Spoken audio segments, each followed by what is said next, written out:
My name is mfuge. This is Cyber Operations and Risk Management Briefing.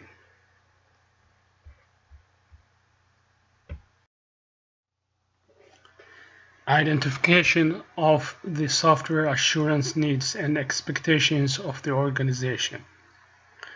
Software assurance needs are determined by clients' security needs and expectations.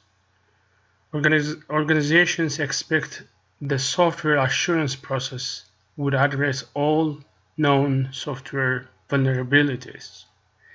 Vulnerabilities in this context are code weaknesses, properly invalidated forms, bugs that may arise during implementation, and the presence of hard-coded backdoors.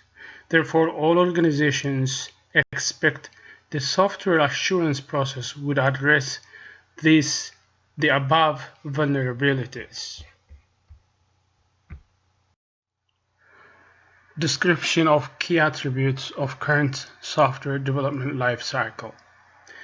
There are different models and methodologies of the software development cycle, such as waterfall, agile, and DevOps. Among these methodologies, our team uses agile software development cycle. Following are key attributes of the agile model. The agile model breaks down team members' time into multiple sprints, and each sprints are composed of different tasks to be accomplished. Thus, in agile model, the Scrum Master keeps track of these tasks and provides feedback to teams. The agile model helps us to deliver new software capability every 2 to 4 weeks. And the agile system, it reduces time to deliver a product and increases productivity. Known supply chain risks. Supply chain risks are either natural or intentional. Naturally occurring supply chain risks are associated with changes in technology, such as system updates and upgrades. The third party that developed the software may get bankrupt or dissolved. In such cases, there will be no organization to fix when vulnerabilities are identified. Sometimes employees or the organization that developed the software may deliberately leave code weaknesses in the system they developed in order to exploit it later. These are some of the supply chain risks. Identification of vulnerabilities in the existing software used. Vulnerabilities can be identified in the existing software used in many ways. If the software is developed in the organization and the vulnerabilities are identified in the same organization, the organization should fix them as quickly as possible.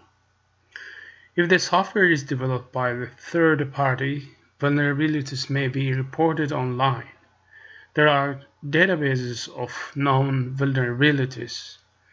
Therefore, system administrators should periodically review these databases for known vulnerabilities. Once a vulnerability is identified, system administrators must make sure that systems that run the vulnerable software are protected, have updated malware protection software, and the intrusion detection systems and prevention systems are also updated. Identification of software options that could meet the organization's needs.